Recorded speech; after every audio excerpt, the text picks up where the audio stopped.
Écho à présent avec l'INRIFI. Jusqu'où peut s'envoler le Bitcoin? Ce matin, son prix vient de battre un nouveau record. Plus de 35 000 dollars pour un Bitcoin.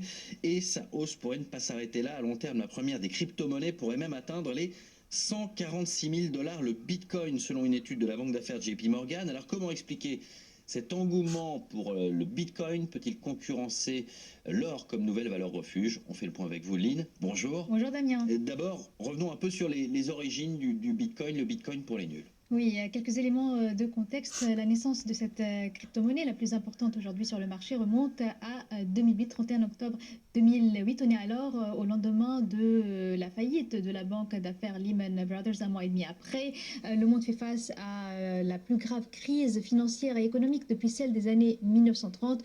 Vous le constatez, il y a un recul net de la confiance dans le système financier mondial. Et c'est dans ce contexte-là que naît cette crypto-monnaie. L'objectif affiché du Bitcoin est alors d'effectuer des paiements d'une personne à une autre sans passer par un intermédiaire financier, sans passer par une institution financière. Il n'y a donc pas de banque centrale qui émet cette crypto-monnaie. À la place, il y a ce qu'on appelle une blockchain ou une chaîne de blocs. Il s'agit d'un système de registre décentralisé. On dit que ce système est décentralisé car il est présent en même temps sur des milliers d'ordinateurs qui sont connectés entre eux. C'est une sorte donc de fichier informatique qui va détenir toutes les informations sur les comptes en Bitcoin et qui va permettre de réaliser les transactions. Oui, une espèce d'autorégulation. Depuis, cette crypto-monnaie a connu une forte volatilité, mais alors la tendance, en ce moment, c'est une véritable hausse. Oui, la tendance de long terme, si on voit depuis sa création jusqu'à aujourd'hui, si on trace une courbe, on voit que la tendance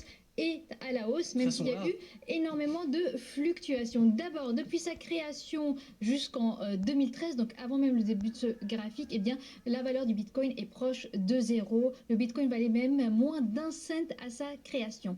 La valeur décolle d'abord une première fois en 2013, on est autour des 1000 dollars le Bitcoin, mais le vrai moment où décolle la valeur de cette monnaie, c'est en 2017. Sa valeur est multipliée quasiment par 20, on atteint un sommet à 19 500 dollars. Mais à ce moment-là, il y a beaucoup de spéculation autour du Bitcoin. Cette bulle spéculative va éclater, on le voit, la valeur du Bitcoin va redescendre avant de remonter nettement, on le voit au cours de l'année 2020. La valeur du Bitcoin est alors multipliée par 4, plus 300%. On est dans un contexte d'incertitude lié à la pandémie de Covid-19. Les investisseurs cherchent à se tourner vers de nouveaux investissements et ils se tournent donc